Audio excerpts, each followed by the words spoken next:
Right, so just 7 weeks into the job, and Keir Starmer's Labour is now in complete and utter disarray already.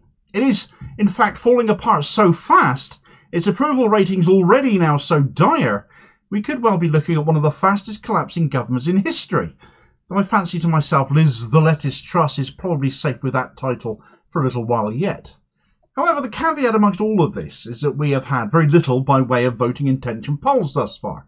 Not perhaps a massive surprise given we are only 7 weeks into a new government, but given the collapse in approval polls on the scale we're seeing, you'd imagine those that commission the pollsters to do their polls, they don't do it for free after all, and certainly they are commissioning approval ratings polls already, might be interested to see just how bad the situation is versus other parties, because the drops in approval both for Starmer personally and Labour itself are absolutely massive, making a complete mockery of their sad belief that carrying on like George Osborne economically and a return to Blairism would be in any way popular.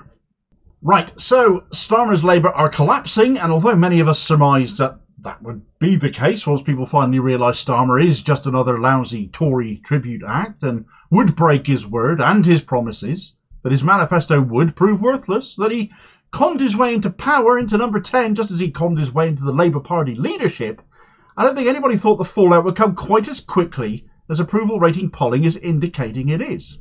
However, perhaps we shouldn't be surprised by that, when there has been zero good news and zero change as was promised to us all being put forward to be delivered on once Starmer took the keys to number 10 and formed his government.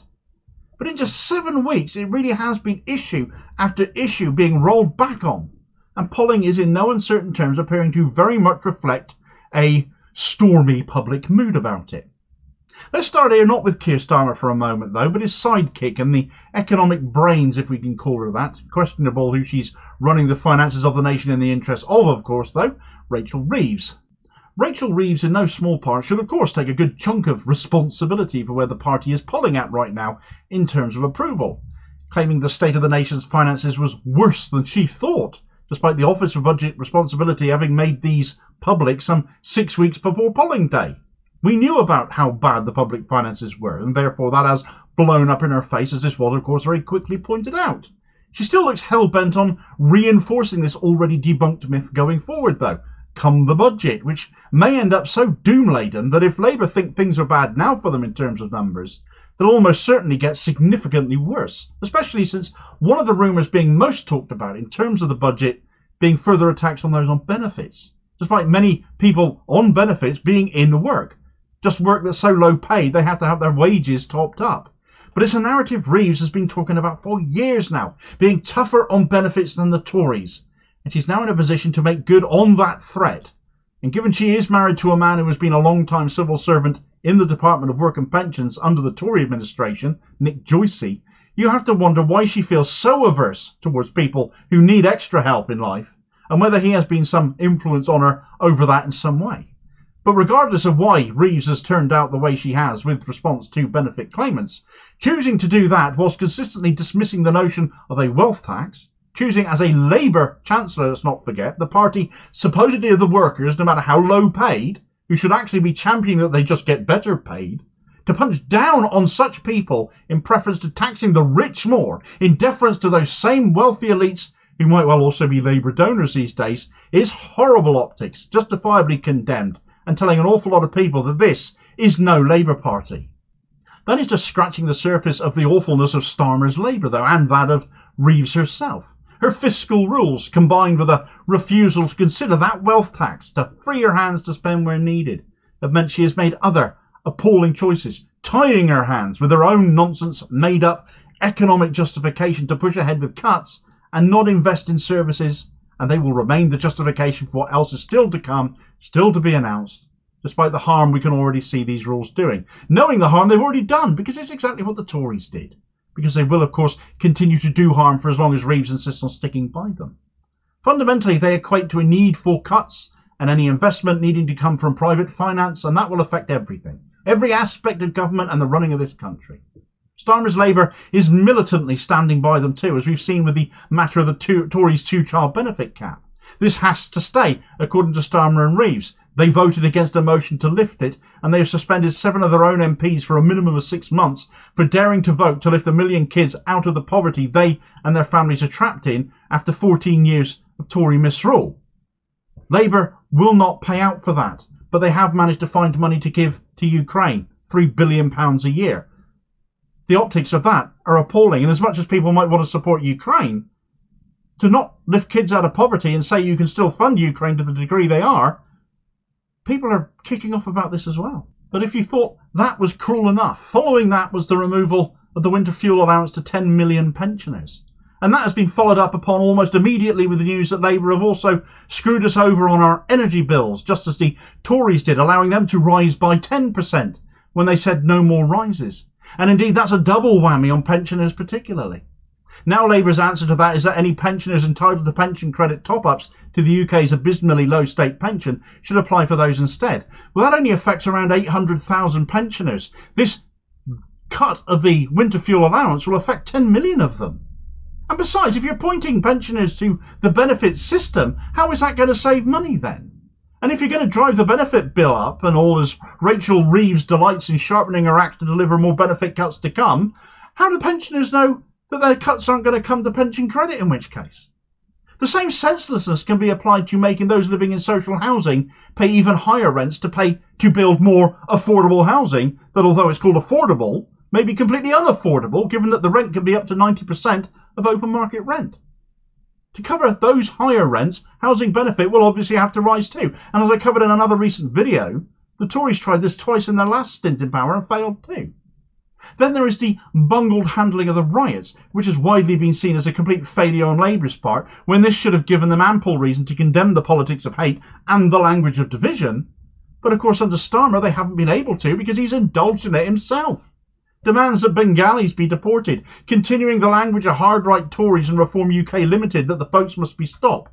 Deportations ramped up once again already, when once upon a time Starmer spoke of making the moral case for migration. Yet another lie. Refusal to renationalise energy, instead letting our bills soar by 10%. Refusal to renationalise water despite sewage dumping, a dire need to clean up, and the bosses there taking massive bonuses, and the bills there are going to go up 22%. Labour just let that happen too. All of this, and I haven't even mentioned Israel yet, the arms sales, the unshakable support for Netanyahu's regime, David Lammy on his second trip out there already in attempts to block arrest warrants. We're now left wondering when or if they'll ever come after British attempts to stop them, both under the Tories and Labour, despite promises not to try and block them, then breaking their word on that, and then going back on it again. Flip-flop Starmer might be a favourite refrain of the right wing and not lefties like myself, but you can see why it sticks.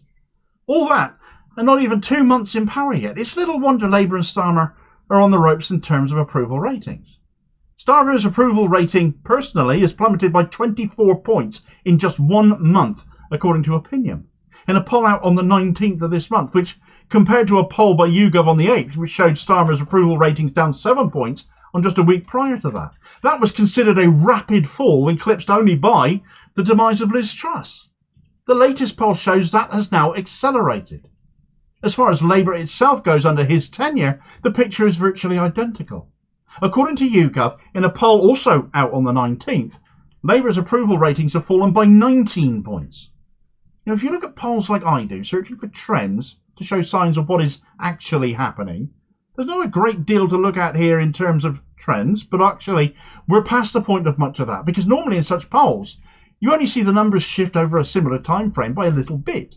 And we always have to bear in mind that anything is plus or minus 3 points, that would be typically assumed to be within margin of error. We're talking drops of 19 points for Labour in 3 weeks, and 24 points for Starmer himself in 4 weeks. That is so far outside the margin of error as to not even be worth considering it. It's clearly and obviously really bad. Of course, we have to bear in mind these are approval ratings and not voting intention, of course. Plenty might still vote Labour despite not liking them, not liking Starmer. But another set of stats has come out too, which has reflected significant bad news for Labour as well. And that is in terms of its own membership. And all the policy above, of course, reflects who Labour prefer to represent under Starmer and Reeves. But whereas that was their choice in the beginning, membership collapse over the last year has been so severe it may no longer be a choice, as this excerpt from Squawk Box explains. Labour has admitted it is only kept afloat by the money of the mega rich after yet another massive fall in party membership numbers, to a level lower than its peak under Ed Miliband and far below the almost 600,000 when Jeremy Corbyn was leader. According to its latest official figures, the party suffered a net loss of 37,000 members, 9% of its total, by the end of 2023 compared to just a year earlier. The biggest year-on-year loss since 2003, when Labour hemorrhaged members during Tony Blair's illegal war in Iraq. Even the claimed latest membership of 370,000 is suspect according to party insiders, as Labour under Keir Starmer has long padded its figures by continuing to count lapsed members, and its records were long in chaos after outsourcing led to a massive hack and the freezing of its membership administration systems. And the party has inadvertently admitted that it is only propped up by donations from the super rich. Party General Secretary David Evans has said that the party losing less than the expected $2.5 million during the general election campaign was because of an increase in high-value donations. Under Corbyn, large numbers of ordinary people chipped in what they could afford, so many that Labour's debts, grown huge under previous leaders, were wiped out.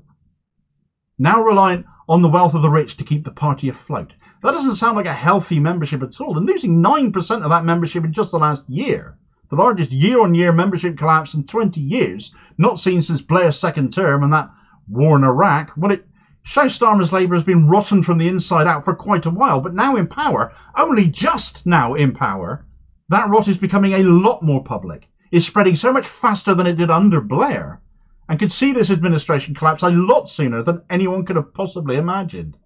A party this new to government should not be this hated this soon.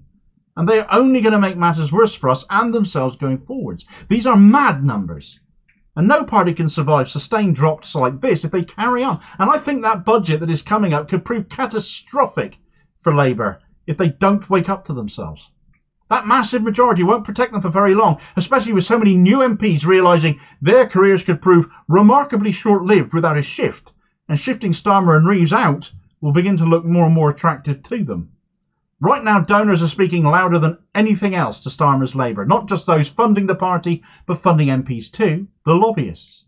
The more members abandon the party, the more reliant on donations the party has become, so all of us are being sacrificed to, for example, the fossil fuel lobby, with our energy bills set to surge again, and well, look at who in Labour is getting funded by this particular set of lobbyists and wonder no more about why Labour has broken its promises over energy bills.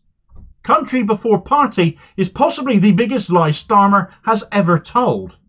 Get all the details in this video recommendation here on that, and I'll hopefully catch you on the next vid. Cheers, folks.